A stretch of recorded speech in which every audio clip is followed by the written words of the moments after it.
Occupational English Test, Listening Test. This test has 3 parts. In each part, you'll hear a number of different extracts. At the start of each extract, you'll hear this sound. You'll have time to read the questions before you hear each extract, and you'll hear each extract once only. Complete your answers as you listen. At the end of the test, you'll have 2 minutes to check your answers. Part A. In this part of the test, you'll hear 2 different extracts. In each extract, a health professional is talking to a patient. For questions 1 to 24, complete the notes with information you hear. Now look at the notes for Extract 1. Extract 1. Questions 1 to 12. You hear a doctor talking to a patient called TAINATONGO. For questions 1 to 12, complete the following notes with a word or short phrase. You now have 30 seconds to look at the notes.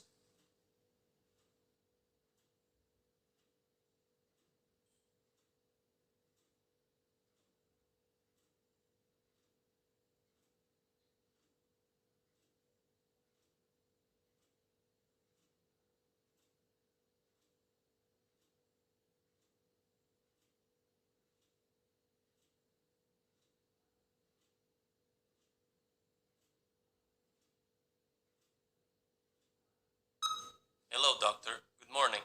Good morning. What's your problem? Well, doctor, I have intolerance to allergies, inhalant and environmental allergies. What's your age? 36. Okay. Do you get any kind of reactions like an itchy rash, throat or tongue swelling, shortness of breath, vomiting, lightheadedness, and low blood pressure? Clinically, these symptoms show the presence of anaphylaxis. No, doctor. Or else, do you get itchy red welts called angioedema that develop on your skin? No, doctor. Are you taking any medication for allergies? No, doctor. May I know your past medical history? 6 months back, when I was under dialysis due to renal failure, I had an acute event of perioral swelling, etiology uncertain.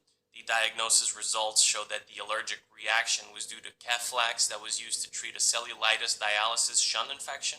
What medications are you taking now? I am taking atenolol for controlling my blood pressure, sodium bicarbonate, Lovatsa, and dialyvite. I didn't have any other issues upon my treatment and discharge. That included corticosteroid therapy and antihistamine therapy and monitoring. What were the surgeries performed? Perm cath insertion 3 times and peritoneal dialysis. Are you allergic to any medications? Yes, heparin causes thrombocytopenia. Do you drink or smoke? No, doctor. May I know your family history of diseases? My family members have severe heart disease, carcinoma, and food allergies. Well, your test report shows your blood pressure is 128/78, pulse 70, temperature is 97.8, weight is 207 pounds, and height is 5 feet 7 inches. I suspect you have developed acute anaphylaxis. I would suggest you to go for a radioallergosorbent test, a blood test using radioimmunoassay test to investigate specific IgE antibodies to determine the substances the subject is allergic to.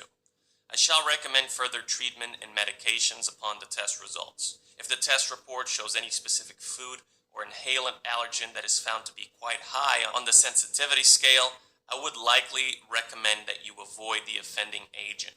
Right now, I would recommend you to stop further usage of cephalosporin antibiotics, which may be the cause of your allergic reaction, and I would consider your case as an allergy. Being on atenolol, it would be very difficult to treat acute anaphylaxis. I am prescribing an EpiPen in the event of acute angioedema or allergic reaction or sensation of impeding allergic reaction, and you have to proceed directly to the emergency room for further evaluation and treatment recommendations after the administration of an EpiPen.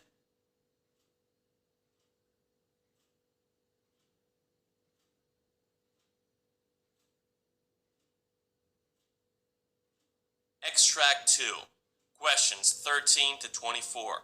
You hear a physician talking to a patient called Ndamukong. For questions 13 to 24, Complete the following notes with a word or short phrase.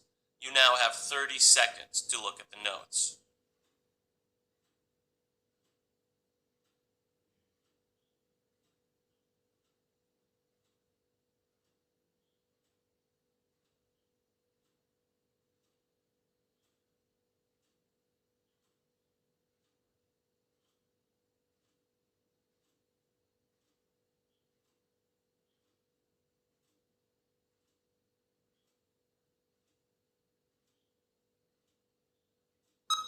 Hello, doctor. Good morning.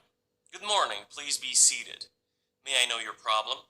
Well, doctor, I have multiple issues with my teeth due to severe dental disease. I have had many of my teeth removed.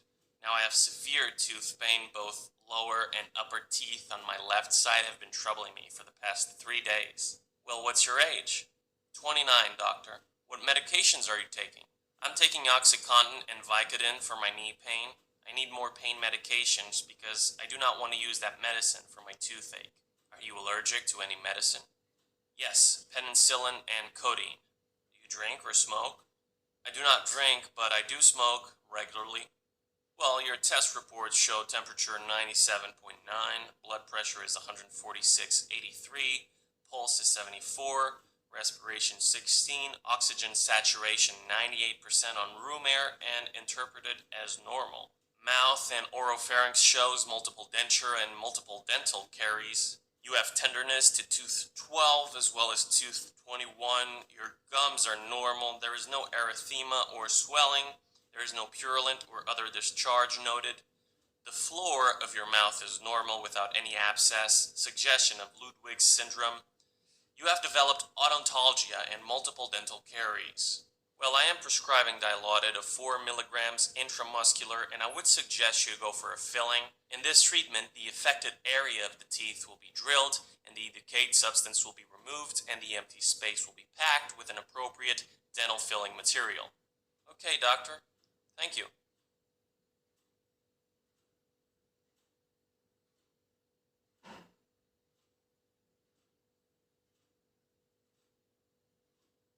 That is the end of Part A. Now look at Part B.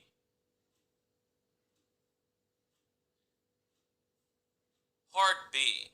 In this part of the test, you will hear 6 different extracts. In each extract, you'll hear people talking in a different healthcare environment.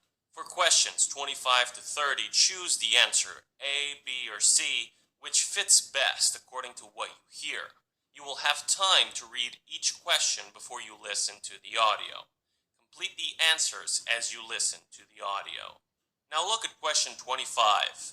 You hear a discussion between a nurse and a physician explaining about Nipah virus. Now read the question.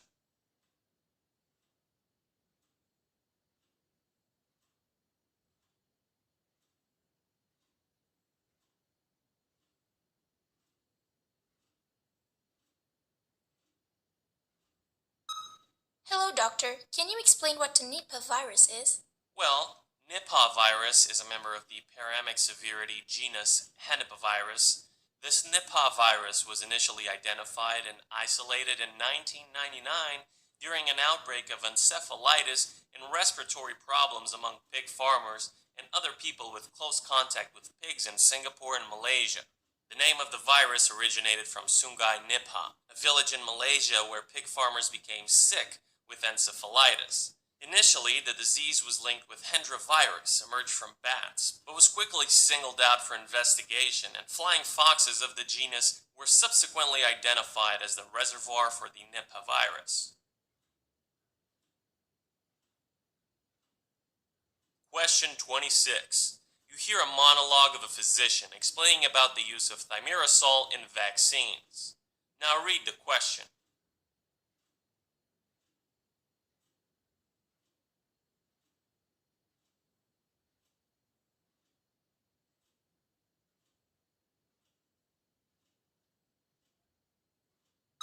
Thimerosal is a mercury-based preservative that has been used for many decades in the US in multi-dose vials of medicines and vaccines.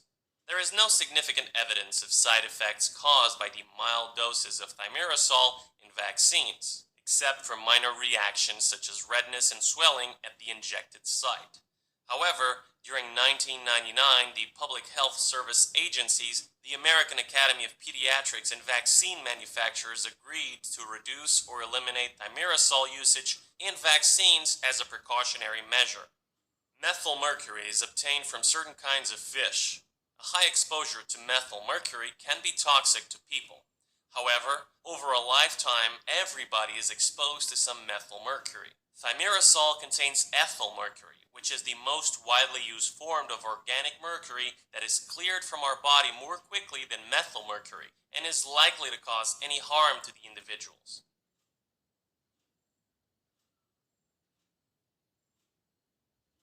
Question 27. You hear a discussion between two doctors on adjuvants used in vaccines. Now read the question.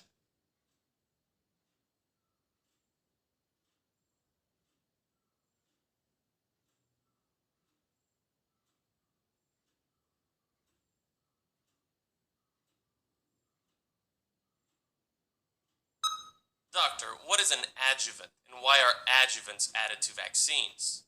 Well, an adjuvant is used in vaccines to create a stronger immune response in patients. Certain vaccines made from dead or weakened germs contain naturally obtained adjuvants and help the human body produce a strong protective immune response. These vaccines often must be made with adjuvants to ensure the body produces an immune response strong enough to protect the patient from the germ he or she is being vaccinated against. In the US, monophospholipid A and aluminum are used as adjuvants in the vaccines. Monophospholipid A has been used as an ingredient since 2009 in the vaccine called Cervarix. Aluminum salts or gels are used as ingredients in vaccines since 1930. However, most vaccines developed today include just small components of germs, such as their proteins, rather than the entire virus or bacteria.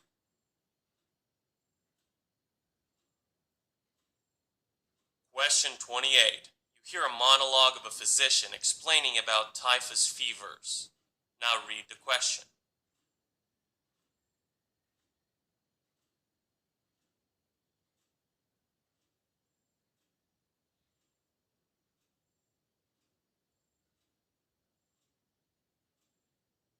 Typhus fevers are a group of diseases caused by bacteria spread to humans by chiggers, lice, and fleas.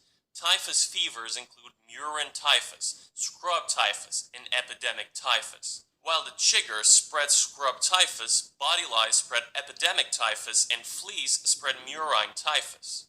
Typhus fevers include murine typhus, scrub typhus, and epidemic typhus. While the chigger spread the scrub typhus, body lice spread epidemic typhus, and fleas spread murine typhus. Fever, headaches, and sometimes rash are the most common symptoms of the typhus fevers. Epidemic typhus, also known as louse-borne typhus, is an uncommon disease caused by a bacteria called Rickettsia prowazekii spread through contact with infected body lice. Though epidemic typhus was responsible for millions of deaths during earlier centuries, today it is considered a rare disease. Epidemic typhus is called sylvatic typhus in the US. It occurs very rarely. Scrub typhus or bush typhus is a disease caused by a bacteria called Orienta Tsutsugamashi.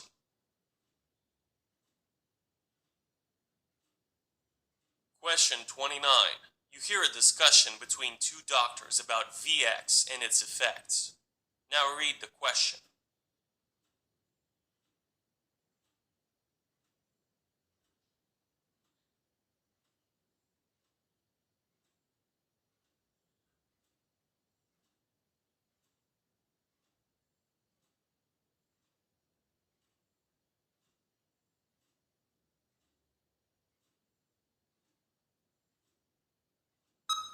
Hello, doctor.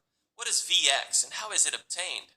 VX is a man-made chemical warfare agent classified as a nerve agent, which are the most toxic and rapidly acting of the known chemical warfare agents, which are similar to pesticides called organophosphates. Symptoms will start appearing within a few seconds of exposure to the vapor form of VX, while the appearance of symptoms may take from a few minutes to 18 hours of exposure to liquid form of VX. Compared with a nerve agent called sarin, VX is much more toxic by entry through the skin and much more toxic by inhalation. Since VX is the least volatile nerve agent with the slowest evaporation level from liquid to vapor, it can be a long-term threat as well as a short-term threat.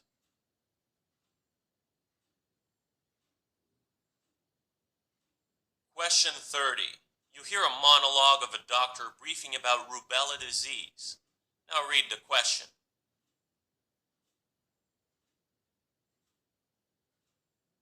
Rubella is a contagious disease caused by a virus, which is also known as German measles. However, the disease is caused by a different virus than measles.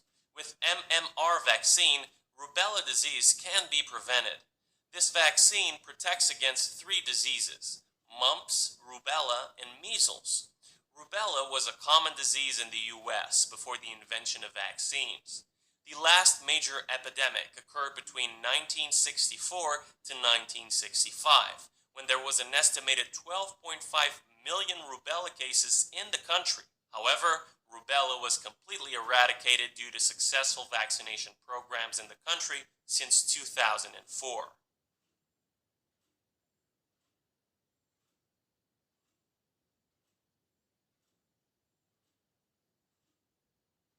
That is the end of Part B.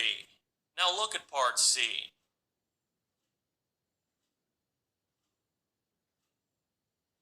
Part C. In this part of the test, you will hear 2 different extracts. In each extract, you will hear health professionals talking about specific aspects of their work. For questions 31 to 42, choose the answer A, B, or C, which fits best according to what you hear. Complete the answers as you listen to the audio. Now, look at Extract 1. Extract 1, questions 31 to 36. You hear the lecture given by a physician on the topic amyotrophic lateral sclerosis disease. You have 90 seconds to read questions 31 to 36.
Amyotrophic lateral sclerosis is a kind of motor neuron disease referring to a group of progressive neurological diseases that cause dysfunction in the nerves that control muscle movement, resulting in muscle weaknesses and changes our body functioning. The advanced stages of amyotrophic lateral sclerosis affects the nerves that control breathing, resulting in mortality. Amyotrophic lateral sclerosis is sometimes called Lou Gehrig's disease, after the famous baseball player who was diagnosed with this condition. Upper motor neuron symptoms include resistance to movement in the muscles and brisk reflexes and stiffness. Lower motor neuron symptoms include muscle atrophy, weakness, and twitching. The lifespan of the patients with amyotrophic lateral sclerosis is about 3 to 5 years after the appearance of the symptoms. Presently, there is no cure to amyotrophic lateral sclerosis, and treatment is aimed to relieve symptoms, to provide emotional and social support, and to slow down the progression of the disease. Amyotrophic lateral sclerosis attacks the nerve cells used in voluntary muscle actions called motor neurons. Motor neurons are found in the spinal cord and in the brain. As amyotrophic lateral sclerosis progresses, motor neuron cells degenerate and die. Therefore, they stop sending messages to muscles for performing actions. At this stage, the brain can no longer control voluntary movement, and the muscles gradually weaken and waste away. As amyotrophic lateral sclerosis progresses, it affects all the voluntary muscles, where the patient can no longer control their face, arms, and legs. At this stage, inability to breathe results in respiratory failure. 50% of the patients with amyotrophic lateral sclerosis will live for 3 years or more after the diagnosis. However, some patients live for longer.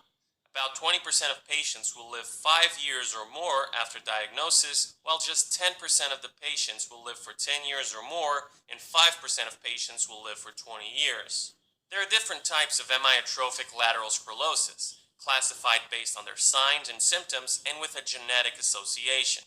Amyotrophic lateral sclerosis can be sporadic or familial. Sporadic amyotrophic lateral sclerosis occurs randomly, and it accounts for 90 to 95% of patients. There is no clear risk factor or cause. About 5 to 10% of patients are with inherited amyotrophic lateral sclerosis. The offspring of a patient with amyotrophic lateral sclerosis will have a 50% chance of developing a similar condition. Disorganized immune response is also a cause for amyotrophic lateral sclerosis. The immune system may attack some of the cells of the body, possibly killing nerve cells. Chemical imbalance is another cause for amyotrophic lateral sclerosis, where the patients often have higher levels of glutamate secretion, a chemical messenger in the brain near the motor neurons. Higher levels of glutamate is known to be toxic to nerve cells. Mishandling of proteins can also cause amyotrophic lateral sclerosis, when body proteins are not processed appropriately by the nerve cells. Hence, abnormal proteins potentially accumulate and cause nerve cells to die. The symptoms of amyotrophic lateral sclerosis usually start appearing in late 50s or early 60s. However, symptoms can appear at other ages as well. Progression of the disease will vary between patients. Common symptoms include difficulty carrying out daily activities including walking, increased clumsiness, weakness in the feet, hands, legs, and ankles, cramping and twitching in the arms, shoulders, or tongue, difficulty maintaining good posture and holding the head up, uncontrolled outbursts of laughing or crying, known as emotional lability, cognitive changes, slurring of speech and difficulty with voice projection, pain, fatigue, problems with saliva and mucus, and difficulty breathing and swallowing in the later stages. Early symptoms of the disease often include abnormal limb fatigue, clumsiness, slurred speech, and muscle cramps and twitches. Symptoms will spread all over the body as the disease advances.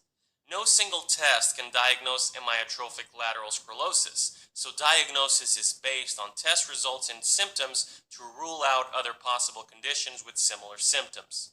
The diagnosis of amyotrophic lateral sclerosis are made through electromyography to detect electrical energy in the muscles and nerve conduction studies to test the significance of the nerve signals. These diagnosis methods can help rule out peripheral nerve damage or peripheral neuropathy and muscle disease called myopathy.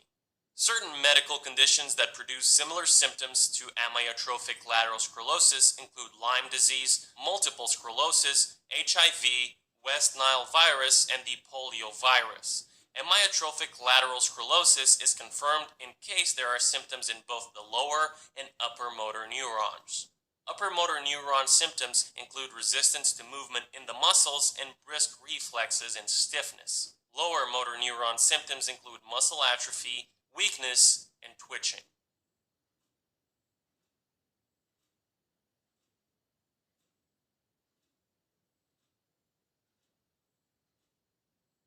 Now look at extract 2, questions 37 to 42. You hear the doctor giving a lecture on tests used on biopsy and cytology specimens to diagnose cancer. You have 90 seconds to read questions 37 to 42.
Usually, the grade and type of a cancer is clear when the cells are observed under a microscope after routine processing and staining. However, this is not always the case. At times, the pathologist requires to use other procedures also to diagnose the cancer. Histochemical stain tests use various chemical dyes that are attracted to certain substances in some types of cancer cells. For instance, the mucicarmine stain is attracted to mucus. Droplets of mucus inside a cell exposed to this stain will look pink-red under a microscope. This stain is useful if the cancer cell is suspected for an adenocarcinoma in a lung biopsy. Adenocarcinomas can produce mucus, so by detecting pink-red spots in lung cancer cells, pathologists will decide if the diagnosis is adenocarcinoma. Besides being helpful in sorting out different kinds of cancer tumors, other types of special stains are used in the lab to identify microorganisms, such as fungi and bacteria in tissues. This is significant because the cancer patients may develop infections as a side effect of treatment, or even due to the cancer itself. It is also essential in cancer diagnosis because some infectious diseases cause lumps to form that can be confused with a cancer tumor until histochemical stains prove that the patient has an infection and not cancer. Immunohistochemical stains or immunoperoxidase stains are another significant category of diagnosis. The basic principle of this procedure is that an immune protein called an antibody will attach itself to antigens, which are on or in the cell. Each type of antibody identifies and attaches to antigens that fit it exactly. To find out whether the antibodies have been attracted to the cells, chemicals are added that make the cells change color only if a certain antibody is present. Immunohistochemical stains are very useful in diagnosing certain types of cancers. For instance, a routine biopsy of a lymph node may contain cells similar to cancer. However, the pathologist may not be able to distinguish whether the cancer originated in the lymph node or elsewhere in the body and has spread to the lymph nodes. In case the cancer originated in the lymph node, the diagnosis would be lymphoma. Or else, if the cancer originated in another part and spread to the lymph node, it could be metastatic cancer. This distinction is very essential because treatment depends on the type of cancer. Often, flow cytometry is used to diagnose the cells from lymph nodes, bone marrow, and blood samples. It is very precise in diagnosing the exact type of lymphoma or leukemia. It also helps distinguish lymphoma from non-cancer diseases in the lymph nodes. Flow cytometry is also used to measure the amount of DNA in cancer cells called ploidy. Instead of using antibodies to diagnose protein antigens, cells are treated with special dyes that react with DNA. If the DNA amount is normal, then the cells are said to be diploid. If the DNA amount is abnormal, the cells are categorized as aneuploid. Aneuploid cancers of most organs tend to grow and spread faster than diploid ones.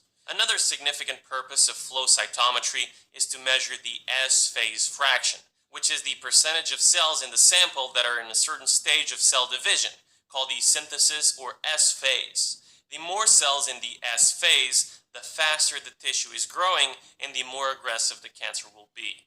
Like flow cytometry, image cytometry tests use dyes that react with DNA.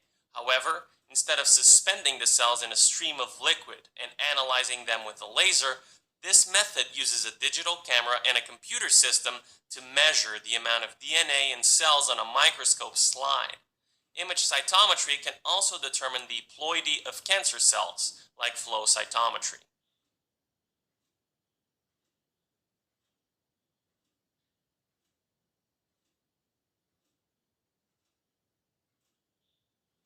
This is the end of Part C.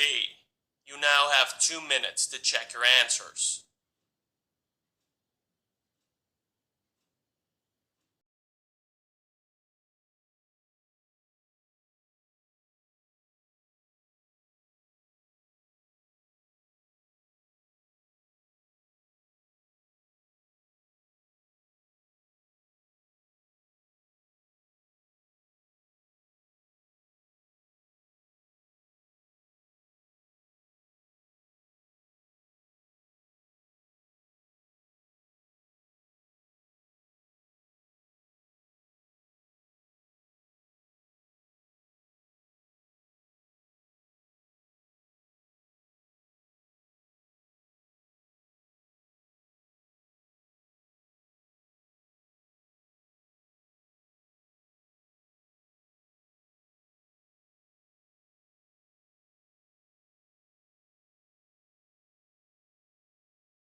Hey there.